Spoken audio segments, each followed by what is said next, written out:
All right. I am excited for today.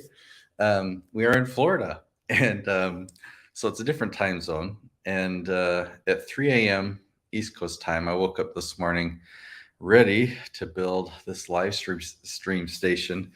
So it took me a few hours to get it all set up, but I've got this whole mobile cart. So if I move it around, and I wanted to build the same thing that I had in my Utah setup. So now I've got one here in Florida, and I can use my switcher going back and forth between the screens.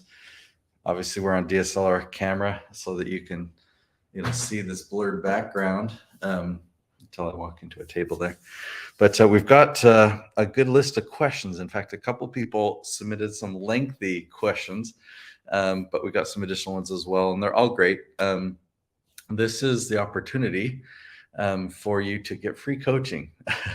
Basically, when people hire me for coaching, it's $1,000 per hour. Typically, people hire me for 4-hour chunks, and it's not something that I actually promote. I'm not encouraging you to do that.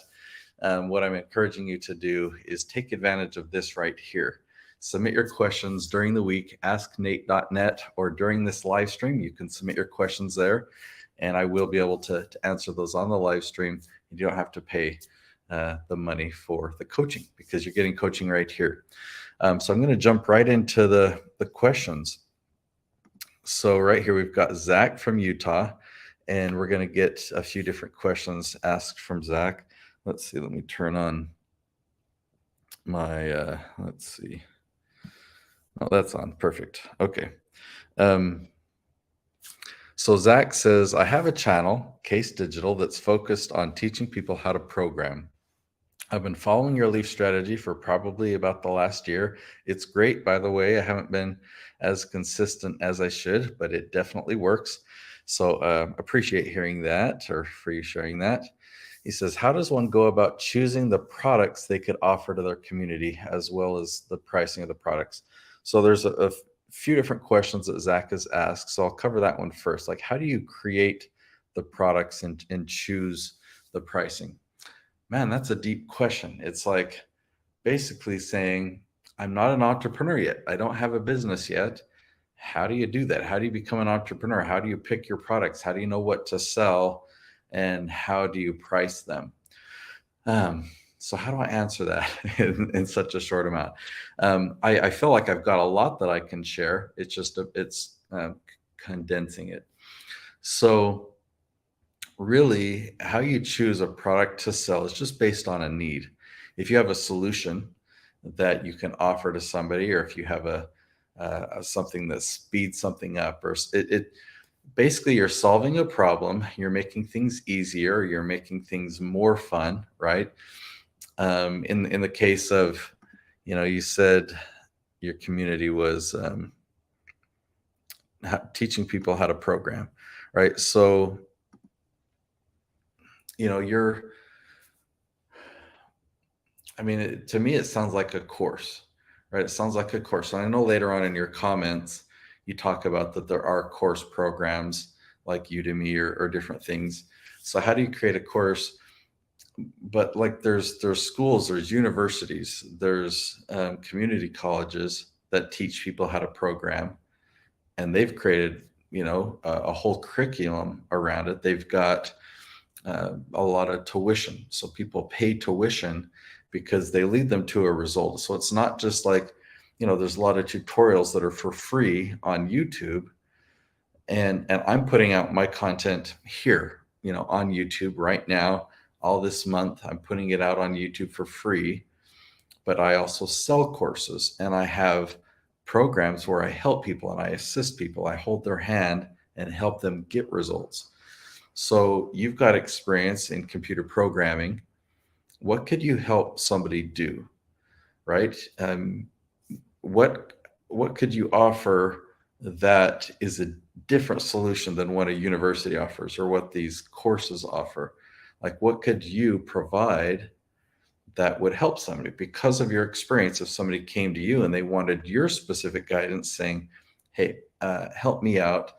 So what would that look like? So that's going to be the questions that you're going to need to answer. So just a little bit more about this question. He says, my viewers are within 18 to 35 years, and from that, they're mostly college students. I assume they don't have 10K to spend. So would you suggest something like a $50 to $100 mini course? What are your thoughts? So get this, Noelle Randall, we filmed right here in this room, actually. We filmed a course. It's my YouTube Sales Mastery course. Highly recommend it. You can find information about that on my website, betheherostudios.com. So I was asking her, because she sells a $10,000 program, and I was asking her, do you qualify people? Do you ask them their income and use that as a filter, so you're only talking to people with income that can afford your programs? And she said no. And she was pretty firm about it. And then so I asked her to explain, and she said, I never filter people because of their income, because there's always a way. And then she shared that there was a mentor that helped me learn how to be an entrepreneur. And she said this program was $10,000. Now, at the time she was a student, she was going back to school, getting another degree or something. And in order to be able to afford this coaching program that was $10,000, she had to withdraw from school and get a refund on her tuition. I don't know the whole scope because she does have degrees. She did finish degrees, but maybe she just delayed it for a time or whatnot. She canceled her classes, got her tuition back. And she said, if that coach, if that mentor would have filtered her, like, how much income do you have? How much money do you have in savings? She said, I had nothing. I had nothing, but she still made it happen. And she says it completely changed my life. If you're going to charge somebody $10,000, you have to have a program that will completely change somebody's life. And that's the whole process. So yeah, the people that I work with, that I help on YouTube, and I talk about a $10,000 program, yeah, majority of them already have a business in place. They already know how to sell products and services. They already know how to deliver that value. So if you're brand new in the game of entrepreneurship, that's the whole game is in order to charge money, you've got to give value, because money is an exchange for value. If you don't have value to give, you can't charge money for it. But if you do have value to give, it's pretty easy to really, like, I say it's pretty easy because Noelle offers a 6-month program. So you're helping them for 6 months. And so $10,000 for something like that is pretty small.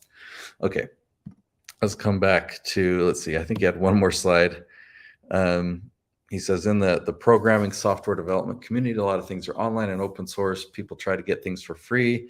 And if they pay, it's more for the education, or more on sites like Udemy, Coursera, or something like that. Yeah, and I fully understand that. But there's also people that pay to go to colleges and stuff like that. How can you get in front of those people? What questions are they asking? And what could you do differently, right? Like if you're selling a course, but there's mentoring, but there's coaching, it's a 6-month program. I mean, you're going to do stuff live. You're going to review stuff. There's a lot of things that you don't get when you buy a course on Udemy. And you can always experiment. Of course, you could try something for a $50 or $100 price point, and start there. Okay, let's see. Okay, I guess he had another question as well. We do have more. You see, we'll get to Dave, who's asked questions in previous weeks.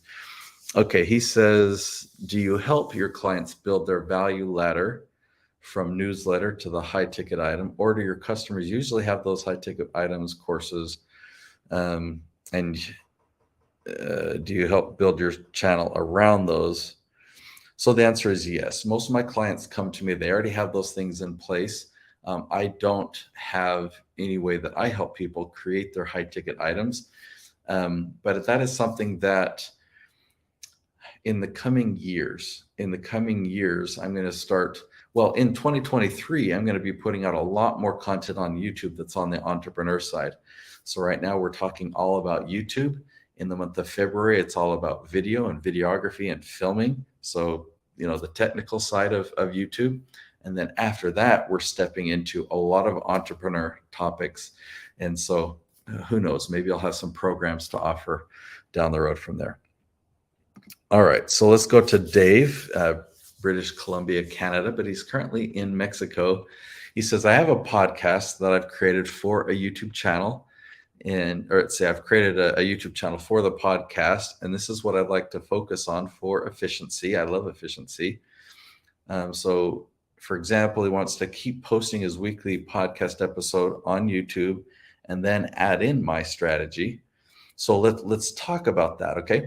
Because a podcast, a lot of people do that. They'll record a podcast. That's like their main focus. And then they take that recording because they happen to set up a camera and they post that to YouTube. It's like, well, there's another place that I can post my content. It's efficient.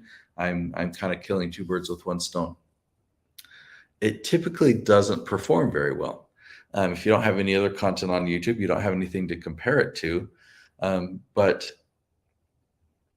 let's do a comparison of the strategy that we've been talking about this month, the Leaf strategy, right? Every episode has a built-in audience. This is a built-in audience of people who've never heard of you before. So it's a new audience, and these new people are finding you. They're doing searches on Google and YouTube, and they're finding your video and they're watching you. Okay. We can't do the Leaf strategy very easily on a podcast, because a podcast, you might be interviewing somebody, or you might just be talking about stuff for 45 minutes. If you did the Leaf strategy, let's say you found 5 different Leaf titles. If you then want to break up your podcast into 5 different segments and do title 1, talk about that for 10 minutes, do title 2, right? You could potentially film those all together and then break them up for 5 different episodes. You've got a long podcast, but then you've got 5 different episodes on your channel. That's one way that you might want to look at it for efficiency. You also want to look at it like you want your YouTube videos to feel like they were meant for YouTube, that they weren't an afterthought. So depending on how you film that, you want to make sure you're looking into the camera. So you're when somebody's watching a YouTube video, you want to make sure that they feel like you're talking to them. It's not like, hey, podcast audience, and thank you, all you listeners, because on YouTube, they're a watcher, and you talk to one person at a time. Hey, thanks for being here. Right now I've got one person on the live stream. A lot of people watch the recording afterwards. I'm brand new to the live stream game. But the most I had last week was only 5 at a specific time. But I could say, to the one that's watching right now, hey, I appreciate you. And I'm excited to answer your questions. So that's what I recommend. He says, that said, I noticed that you and most of my clients have a personal name-based channel. Perhaps you can discuss the pros and cons of each. Well, I assume then that your podcast is not your name. It's some type of a show or maybe a business or whatnot. I definitely recommend a name-based YouTube channel, because it's a way to build relationships. We don't sell. We're not marketing our business on YouTube. We are using YouTube to generate leads, but there's a few steps. So we lead with our name. My YouTube channel is Nate Woodbury, and all of a sudden I've got this itch in my eye. And on a live stream, you just got to take care of it. So on YouTube, people find you, and that's their first exposure to you. And I want them to know my name. So Nate Woodbury or Noel Randall, or in the case of Paul Jenkins, his is Live on Purpose TV. That's a brand that he had. That's his podcast name. And he actually went with that. We stuck with that on his YouTube channel. We've had conversations about switching that to Paul Jenkins, or Dr. Paul, that he goes by. What we don't want is a corporate brand that when people search and they find you, they see a company, they see a big corporation, because it just puts up a barrier for them building a relationship with you.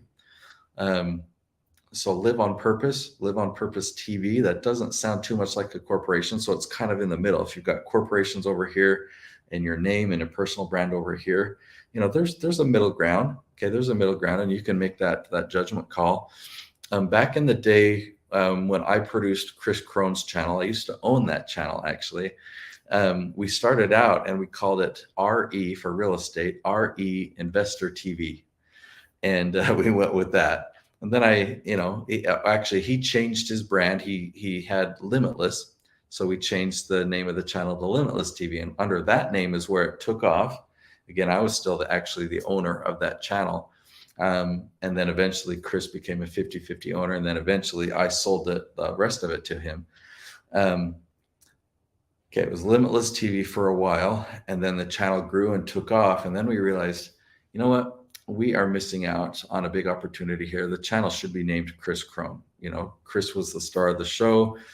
And so what we did is we took the words Limitless TV and we actually put Chris Crone at the end of it. Let's see. Chris Crone at the end of it. I'm trying to I know I flipped around on camera. So it's a Limitless TV - Chris Crone. And we kept it that way for 6 months.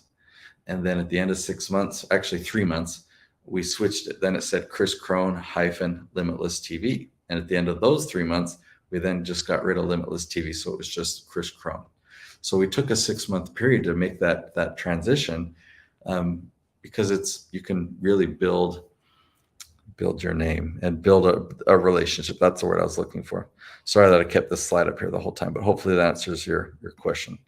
So let's read on here. This is continuing with Dave. He says, now what's the best way to get started with that?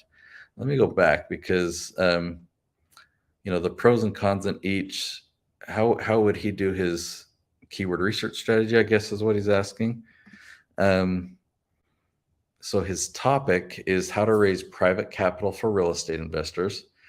It's a mom and pop real estate investor, has some experience in real estate, but not much experience raising money or working with joint venture partners. Okay, so you're teaching all of your stuff. And you got some more here. I want to avoid people who have zero real estate investing experience as those who are on the other end of the spectrum. Okay, how do you recommend that I begin? Well, I know I looked at the date of when you submitted this question. It was towards the early part of the week. And this whole week I've been teaching how to do keyword research. I definitely recommend you watch every single episode this week because I show you examples of exactly how to do this keyword research using that keyword magic tool. That's really the name of it. I highly recommend it. The strategy, the steps are not going to be any different for you. I can demonstrate this. Let me bring up the keyword magic tool here. And let me see again. So we are going to say, let me go back to your previous slide here real quick. Raising private capital. Okay, let's go with that. So raising private capital is what we will type in right here.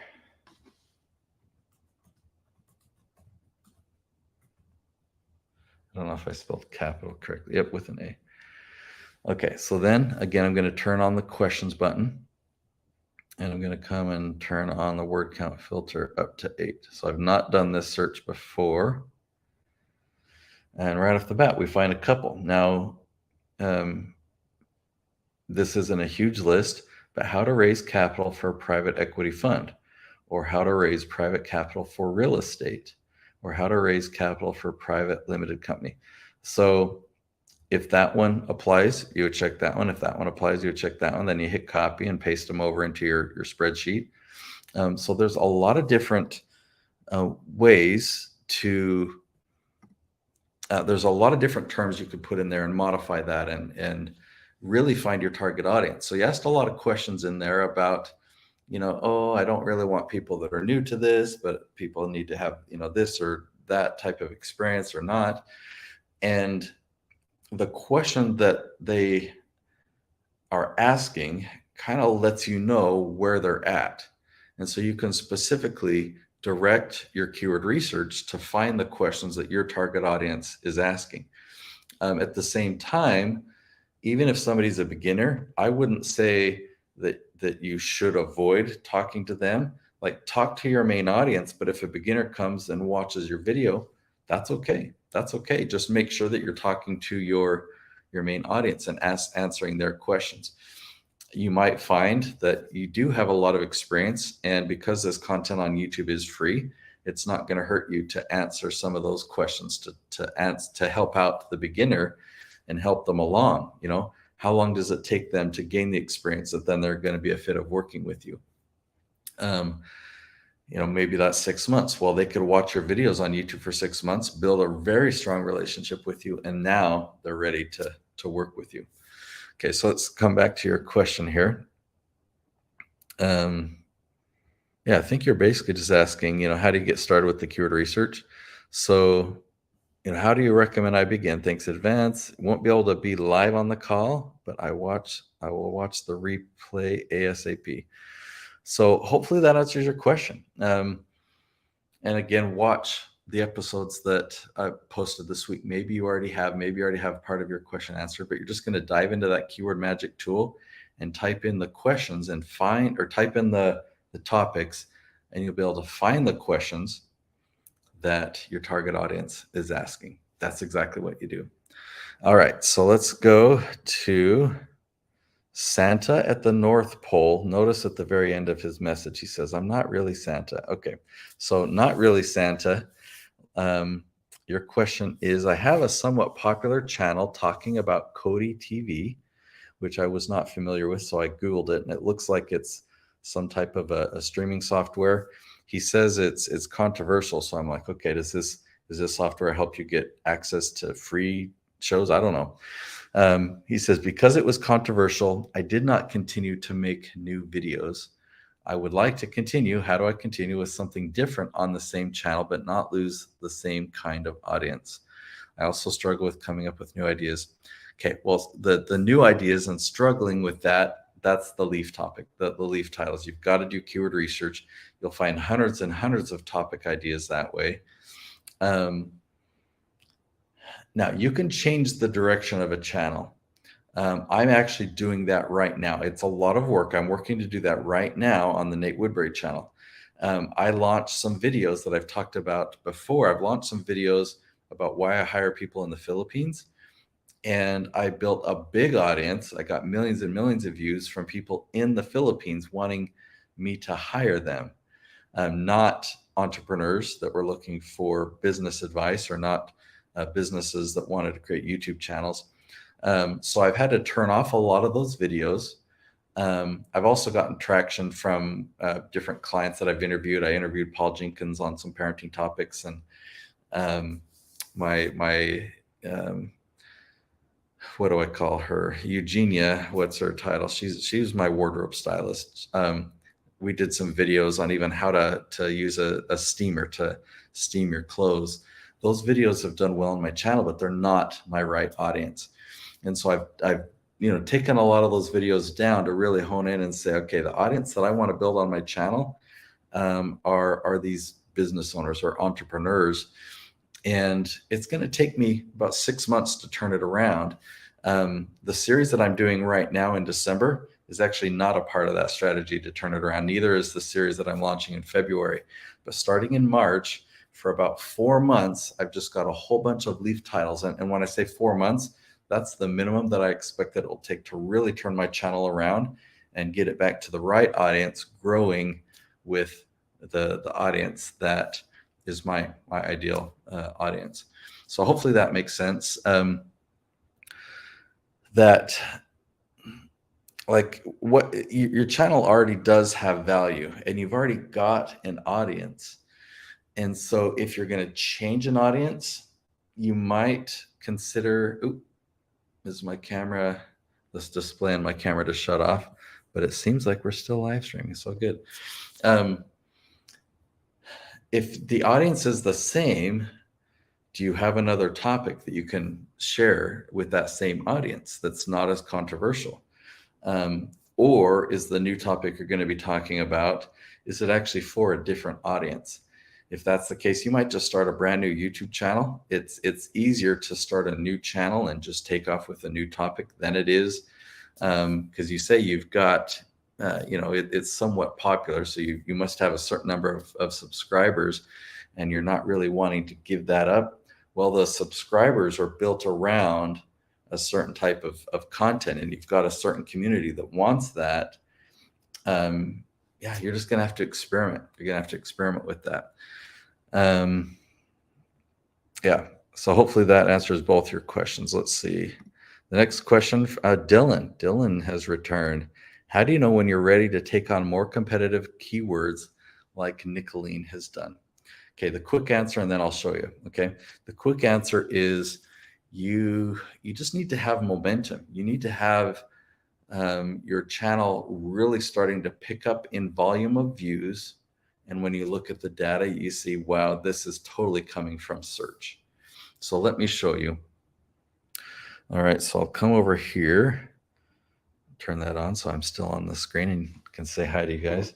All right, we're going to come to YouTube, and I'm going to sign into Nicoline Peck's channel. So switch account here. Let's go to Nicoline Peck. Notice we're up to 31,000 subscribers. We'll go into the Creator Studio.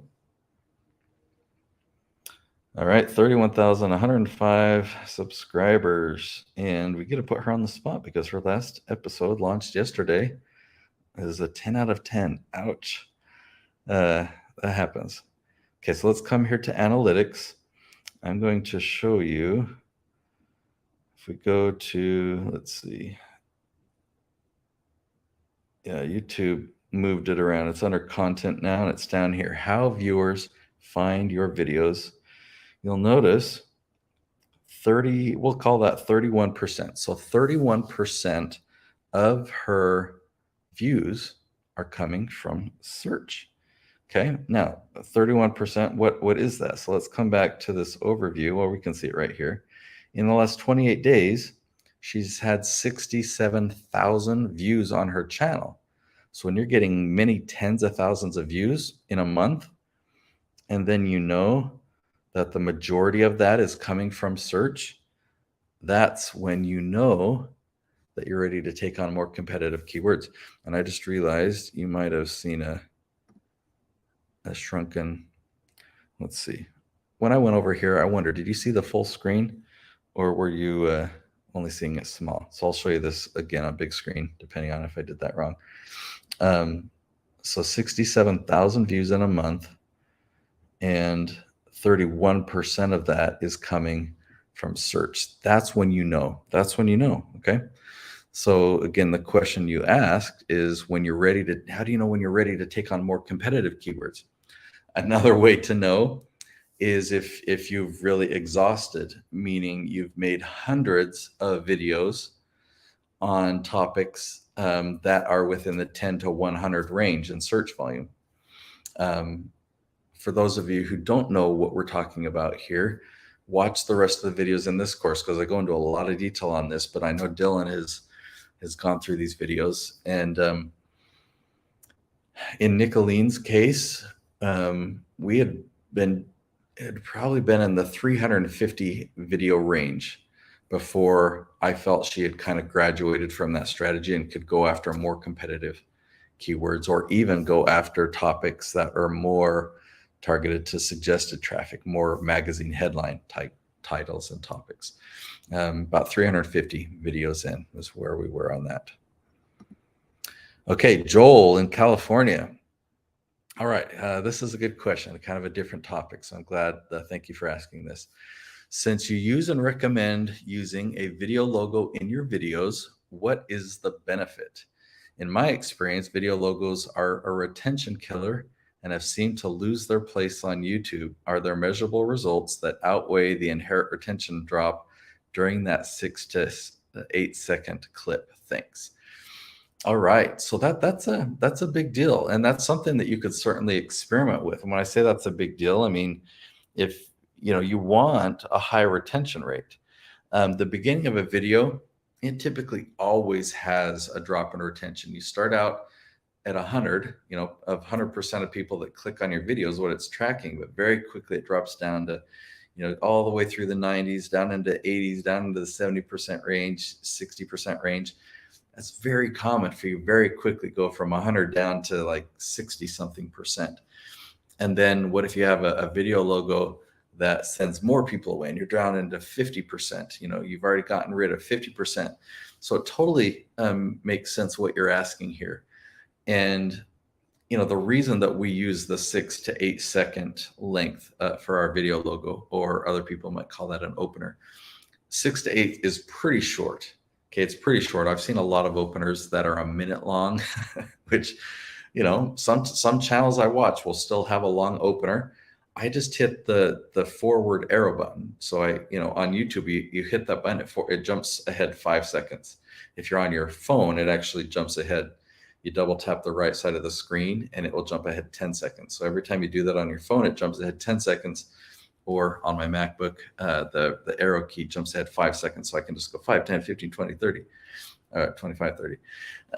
So I just skip past them when it's an opener or a video logo that I've seen before.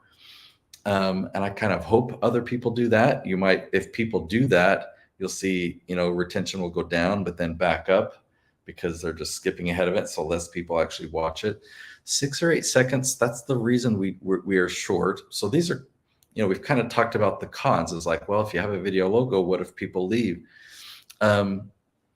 Another reason that openers could have a negative impact is because they might make it look more like a company or a corporation or something that just is like the more corporate it looks, the less of a relationship you are able to build, and the less people want. If I'm searching for a question on a computer and I get a search, and I realize I'm on the Microsoft YouTube channel, and there's some employee that's just answering this technical question. I'm just like, I want somebody like me. That's what I want. I want somebody like me. The channel is, Sarah Jones. And it's like, hey, I'm Sarah, and I'm really familiar with what you're talking about. Let me teach you how to do this. I want to build a relationship. So to answer your question, what's the reason? What's the benefit? Well, the benefit is that relationship. We want people to get to know who we are. These are people that have never heard of us before. And we're saying, hey, I'm going to answer your question, but it gives it some credibility. It shows, hey, I'm human. Hey, I'm a professional. Hey, I'm an expert, right? Because you could say all these things. You could say, hey, I'm a #1 best-selling author, or hey, I'm an international speaker, or hey, I'm a 7-figure business owner. A lot of people respect my opinion, so you should too. But if you show just a half-second clip of you speaking on stage, you show, working with clients, you also show you with your family or walking on the beach. I have a shot of myself walking on the beach. You show a quick shot of you skydiving. It can just in 8 seconds, you can show 16 clips, each of them a half-second long. It's crazy how much, we can just, half-second just going like this, we can gain a lot. So it really just helps to build that credibility, build that relationship. And it lets them know that we're the real deal. So that's why we do it. But you can always experiment. There are a lot of YouTube channels that have stopped doing that. And most of those channels, their whole focus is suggested traffic, and suggested traffic is much harder to keep their attention. So you've got to really trim the fat. I don't really use that expression, but that's the one that just came to my mind. You've really got to trim down and get rid of a lot of stuff. Whereas our content, granted, it's not as entertaining, but it's a lot more helpful. It's way more helpful, and it's targeted to the audience who is looking for that help. Okay, so I think I answered that question. We've got Zach in Utah. Is that the last one? Yeah. So Zach, he asked one more question. He says, can you walk me through your batch day filming process? Do y'all film one video at a time, or do you break it up to filming all intros, calls to action, and then the meat of each video? Great question. We're going to cover this more later in the month. We've already filmed some episodes on this as a part of this course. And I've already started filming the course that's going to go out on YouTube in February. And we are at least outlining it. And we're going to go into a lot more detail there, but I want to answer it. So we actually will do both, just depending on depending on really the experience of or how comfortable our client is on camera and how comfortable they are with the curiosity hooks in the beginning, how comfortable they are with their call to action. Um, in most cases, we'll film 5 episodes in a row. So we'll start with the intro, we'll go to the curiosity hooks, we'll film the content, then we'll do the call to action. We'll hit stop on all devices, recording devices, the camera and the audio, and then we'll hit record again for video 2. And we deliver the intro, the curiosity hooks, the content, call to action, right? So we're just filming in sequence. Um, if somebody is brand new, they're filming with us for the first time, sometimes they get a little flustered on the curiosity hooks or those intros. And so what we do is we save it for the end. We say, okay, let's just jump into the content that way, because they know their content inside and out. And we just need them to get comfortable on camera and just get talking, get in the flow. And once they've done that, they know what they've said, they know what they've talked about for 10 minutes. Then we go back and say, all right, now let's do that intro again. It's like, oh yeah, welcome back. Today we're going to be talking about this leaf title. And when then we do the little opener, the video logo, and then we jump into the curiosity hooks. And now that person has delivered content for 10 minutes, it's like, yeah, well, in the beginning of the video, I'm going to share these secrets, and then I'm going to go into these 2 steps, and I'm going to share with you this story. So you can do that after the fact. I don't do this as much lately. It's not that it's a bad idea, it's just I haven't done it. I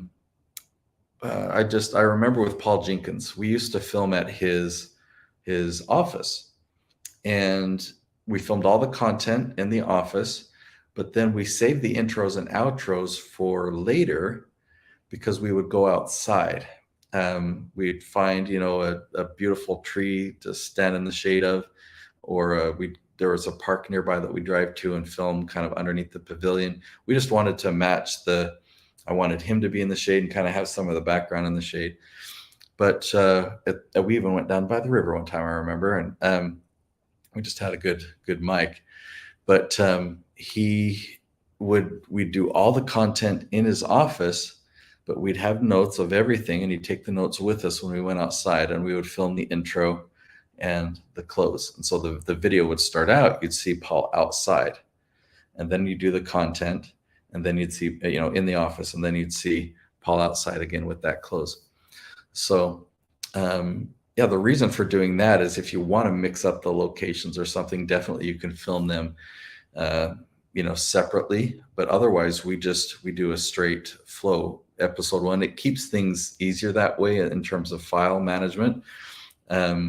We're filming everything for video 1, then we stop our devices, and then we turn them on again, and now we're filming everything for video 2. You have to just be more organized if you're going to film your intros and outros later. So when you hit record, you might say, okay, now we're filming the intro for video 5.